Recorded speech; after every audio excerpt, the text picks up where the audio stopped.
চাই যে ঈদের পরে ঈদের যে ছুটি চলছে সেই ছুটিতে মানুষ কেমন ভিড় করছেন কক্সবাজারে, আর বিশেষ করে এখনকার যে আবহাওয়া সেই আবহাওয়ায় কক্সবাজারের মানুষের মানে যারা ভ্রমণ পিপাসু মানুষ তাদের কাছে কক্সবাজার কতটুকু আকর্ষণীয় হয়ে উঠেছে।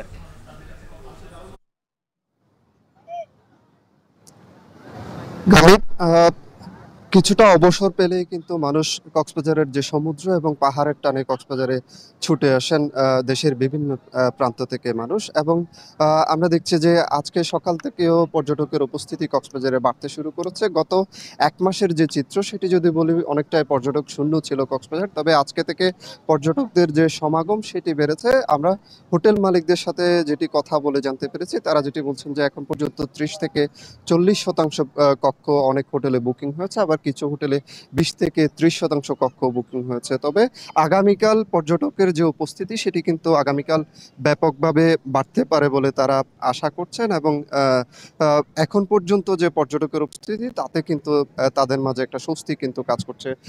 আবহাওয়ার কথা যেটি বলছিলেন যে কক্সবাজারে কিন্তু দীর্ঘ সময় একটা তাপপ্রবাহ কক্সবাজারের উপর দিয়ে গেছে, তবে গত কয়েকদিন ধরে সেই তাপপ্রবাহ কমেছে এবং এই মুহূর্তেও আকাশ কিছুটা মেঘলা রয়েছে, পরিবেশ ঠান্ডা বাতাস রয়েছে, এরকম একটা পরিস্থিতি আসলে এখানে বিরাজ করছে। এবং এই যে পরিবেশ, এই পরিবেশে কিন্তু পর্যটকরা এখানে অত্যন্ত স্বস্তি নিয়ে কিন্তু এখানে ঘোরাফেরা করছেন। আমরা দেখছি যে সৈকতে অনেকে সমুদ্র স্নানে নেমেছেন। এখন যেহেতু ভাটা চলছে এবং এই ভাটার সময়ে পর্যটকদের সাগরের গভীরে না যাওয়ার জন্য কিন্তু এখানকার যারা দায়িত্বরত লাইফগার্ড সদস্য রয়েছেন তাদের পক্ষ থেকে সতর্ক করে দেওয়া হচ্ছে। তারপর কিন্তু অনেকে এখানে আমরা দেখছি যে সমুদ্র স্নান করছেন, অনেকে এখানে যে ছাতা চেয়ারগুলো রয়েছে সেখানে বসে সমুদ্রের যে সৌন্দর্য সেটি কিন্তু উপভোগ করছেন, এবং অনেকে এখানে ঘোড়া বা জেটিস্কির মতো যে রাইডগুলো রয়েছে সেখানেও কিন্তু চড়ে সময় কাটাচ্ছেন। এবং পর্যটকদের মাঝে একটা উচ্ছ্বাস কিন্তু আমরা দেখছি।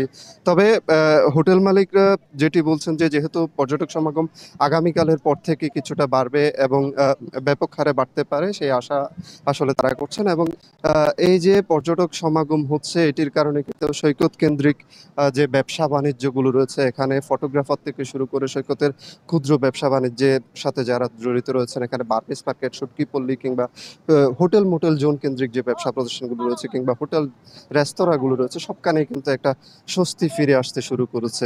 গালিব, এই ছিল আমার কাছে সবশেষ। কুয়াকাটার খবর জানবো।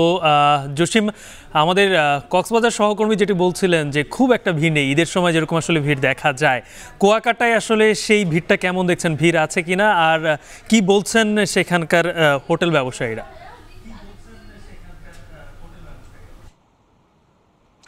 হ্যাঁ গালিব, আপনার মাধ্যমে এখন টেলিভিশন দর্শকদের ঈদুল আজহার দ্বিতীয় দিনের শুভেচ্ছা জানাচ্ছি সাগরকন্যা কুয়াকাটা সৈকতের পক্ষ থেকে।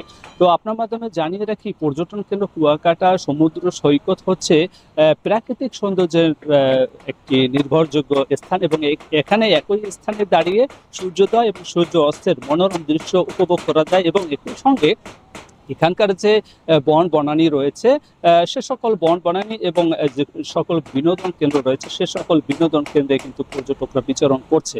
তো এখানকার ব্যবসায়ীদের সঙ্গে আমরা কথা বলেছি, তারা আমাদেরকে নিশ্চিত করেছে যে আজ বিকাল নাগাদ পর্যটকের আগমন আরও বাড়বে। তবে আজকে কিন্তু কিছু পর্যটক এসেছে, যারা বিভাগীয় শহর এবং ঢাকা থেকে কিছু পর্যটক এসেছে। তারা বলছে যে আমরা ঈদের প্রথম দিন শেষ করেই আমরা শেষ বিকেল দিকে তারা এসেছে। তারা গতকাল রাতে এসে অনেকে কুয়াকাটা এসে রাত্রি যাপন করেছেন। এখানকার হোটেল মোটেল ওনার্স অ্যাসোসিয়েশনের পক্ষ থেকে আমাদেরকে জানানো হয়েছে যে 3 শতাধিক হোটেল রয়েছে।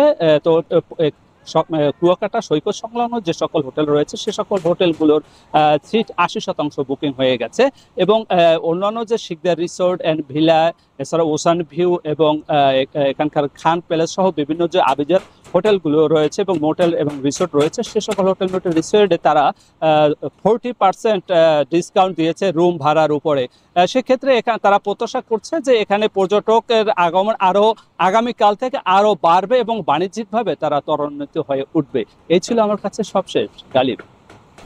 কক্সবাজার এবং কুয়াকাটার ঈদের পরের পর্যটন নিয়ে জানাচ্ছিলেন আমাদের দুই সহকর্মী।